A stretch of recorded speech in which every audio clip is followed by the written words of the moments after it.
तर इकडे नागपूरमध्ये लाडकी बहीण योजनेचा कार्यक्रम आता होतोय। दुसऱ्या टप्प्यामध्ये लाभार्थी महिलांना निधीचं वाटप होणार आहे। लाडकी बहीण कार्यक्रमाला शिंदे, फडणवीस आणि अजितदादा हजेरी लावणार आहेत। नागपुरातील रेशीमबाग मैदानावर लाडकी बहीण योजनेचा कार्यक्रम आयोजित करण्यात आलेला आहे। निलेश लाड आमचे प्रतिनिधी आमच्या सोबत आहेत, अधिक माहिती जाणून घेणार आहोत। निलेश,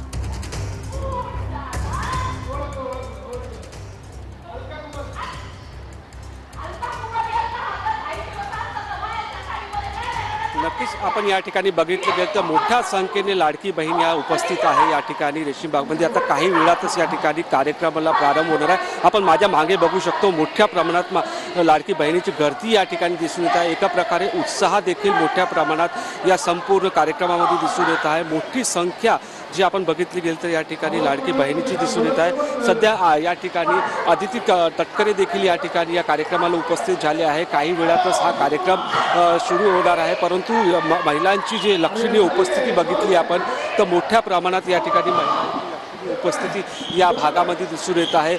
तरीही देखील आपण बघितलं गेलं तर मंडप पूर्णपणे भरलेला असला तरीही महिलांची जी संख्या आहे ते पुन्हा अजून जथ्थाच्या जथ्था येतात असल्याचे दिसून येत आहे। दुसरीकडे बघितलं गेलं तर अदिती तटकरे हे या महिलाशी भेटून महिलांची माहिती घेत असल्याचे चित्र या ठिकाणी दिसून येत आहे। आपण त्यांच्याशी बातचीत करण्याचा प्रयत्न करू की कशा प्रकारे हा कार्यक्रम असणार आहे। नक्कीच काही वेळातच या कार्यक्रमाला आता सुरुवात होईल। धन्यवाद निलेश दिलेल्या सविस्तर माहितीसाठी।